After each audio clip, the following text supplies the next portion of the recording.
All right, let's talk about summer. For a lot of us, it's all about sunshine and having a good time, right?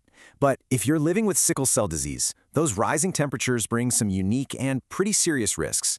So in this guide, we're breaking down a practical, life-saving plan to help you navigate the summer months safely and with a lot more confidence. So, you might be wondering, what is it about summer that makes it so uniquely dangerous for someone with sickle cell? Well, it really comes down to a perfect storm of factors. You've got the intense heat, the constant sun, and of course, that ever-present risk of dehydration. When those three things come together, they can trigger a really serious health crisis. To really get why it's so risky, we have to look at the disease itself.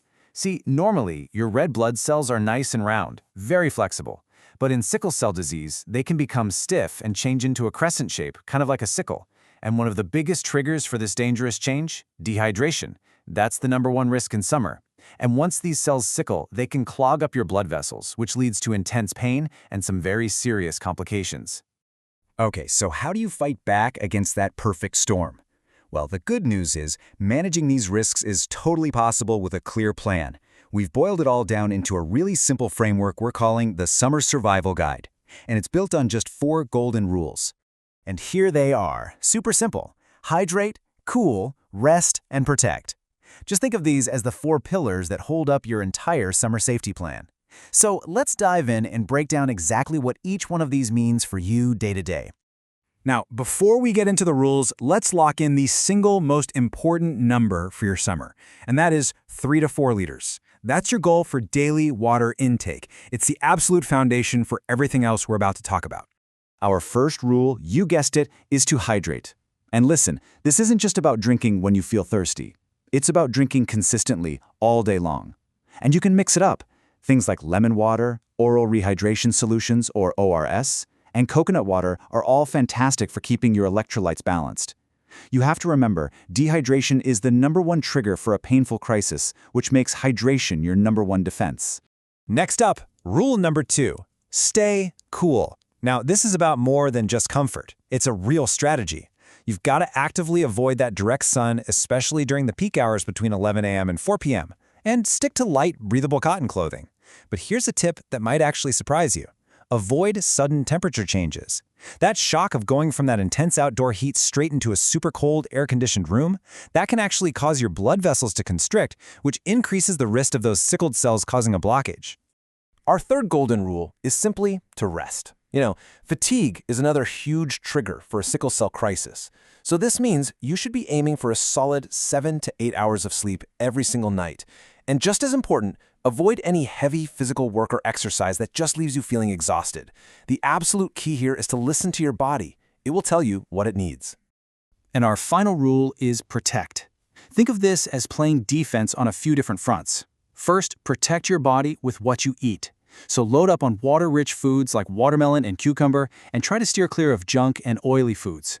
Second, protect your health by staying on schedule with all your medications. That's non-negotiable. And finally, protect yourself from infections which love the summertime by making sure your food and water are always clean and hygienic. All right, so those are the 4 big rules. Now let's see how they actually come together in a concrete, daily action plan that covers both your routine and your diet. Let's take a look at what this really means for your meals. See the pattern here? Everything is light, it's nutritious, but more importantly, the snacks are specifically chosen because they have high water content. We're talking things like coconut water, watermelon, and oranges. So this isn't just a diet plan. It's really a hydration strategy that's built right into your food. Now, let's zoom in on that really critical high-risk window, the middle of the day from about 12 p.m. to 4 p.m. During these hours, you really need to step up your precautions based on your condition. For many, just staying indoors and hydrating is enough, but for those with more severe SCD, the guidance is much, much stricter. Complete indoor rest, ideally in a cooled room, hydrating every single hour, and avoiding all heavy activity. Knowing how to prevent a crisis is absolutely vital, but it's just as crucial to know when you need to get help immediately. So let's cover the warning signs that you can never, ever ignore. Okay, these are not wait-and-see symptoms. These are emergencies. If you experience severe pain in your bones, your chest, or your joints, or a high fever, any difficulty breathing at all, or a feeling of extreme weakness, you need to seek medical help immediately. Please do not delay. And to wrap things up, let's just review a final checklist of essential prevention tips. First, Always have some ORS packets at home, just in case.